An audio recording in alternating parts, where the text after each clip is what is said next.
اتنے بڑا کارنامہ انجام دیا کہ صدیوں تک مسلمانوں نے فائدہ اٹھایا۔ تو ہمارے ہاں یہ ضروری ہے کہ جتنے ساتھی یہاں تشریف رکھتے ہیں، ہمارے طلباء ہیں، اساتذہ ہیں، مسئولین ہیں، ان کے معاونین ہیں، یا اور ہمارے احباب جو یہاں تشریف رکھتے ہیں، وہ اس کو طے کرے کہ ہمیں تبدیلی لے کر آنی ہے۔ اور سب سے پہلے تبدیلی کہاں لے کر آئیں گے؟ اپنے اندر۔ قُوا أَنفُسَكُمْ وَأَهْلِيكُمْ نَارًا، اپنے آپ کو، گھر والوں کو آگ سے بچاؤ۔ یا ایھا النبی قل لأزواجک وبناتک ونساء المؤمنین، آپ اپنی بیویوں سے فرما دیں، اپنی بیٹیوں سے اور مسلمان خواتین سے۔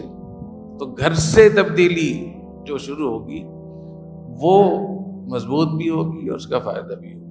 ان اللہ لا یغیر ما بقوم حتی یغیروا ما بانفسہم، اللہ تعالیٰ نے ایسا اعلان فرمایا ہے کہ اگر آپ تبدیلی لانا چاہتے ہیں، ما بقوم، وہ مصیبت، وہ بحران، وہ بیماری جس میں قوم مبتلا ہے، اس کو آپ تبدیل کرنا چاہتے ہیں، تو وہ جب ہوگی حتی یغیروا ما بانفسہم، جو آپ کے اندر اپنی بیماری ہے تو اپنے گھر سے شروع کریں، اپنی ذات سے شروع کریں۔ تو آج میں اس پہ بات کرنا چاہتا ہوں کہ جہاں آپ اتنا اچھا چمن دیکھ رہے ہیں، جامعۃ الرشید ہے، JTR میڈیا ہاؤس ہے، اور رپورٹنگ ہو رہی ہے، اور بہت ساری چیزیں ہو رہی ہیں، اور نصاب تعلیم بن رہا ہے، مجمع علوم الاسلامی بن رہا ہے، تو آپ کو اپنے گھر کے اندر تبدیلی لانی ہوگی۔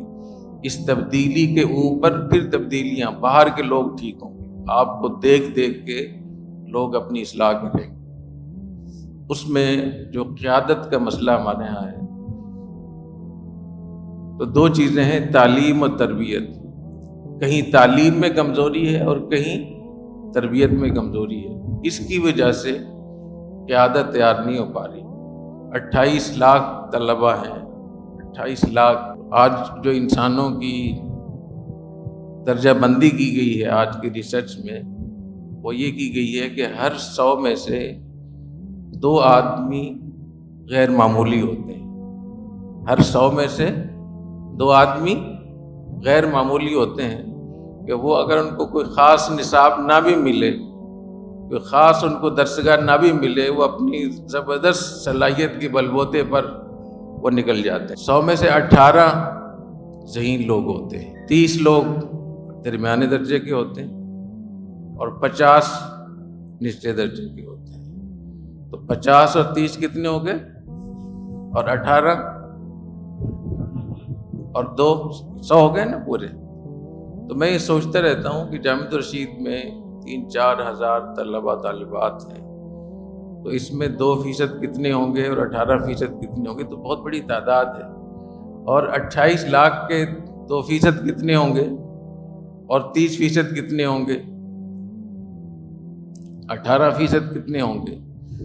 تو اتنی بڑی ہمارے پاس افرادی قوت ہے، مین پاور ہے۔ اگر ان کو ہم صحیح طریقے سے مینیج کر لیں، صحیح ان کی تربیت کر لیں، ان کو تعلیم فراہم کر دیں، تو یہ اللہ تعالیٰ کی، انسان اللہ کی شاہکار ہے، ایک مخلوق ہے۔ ربنا ما خلقت ھذا باطلا، اشرف المخلوقات ہے انسان۔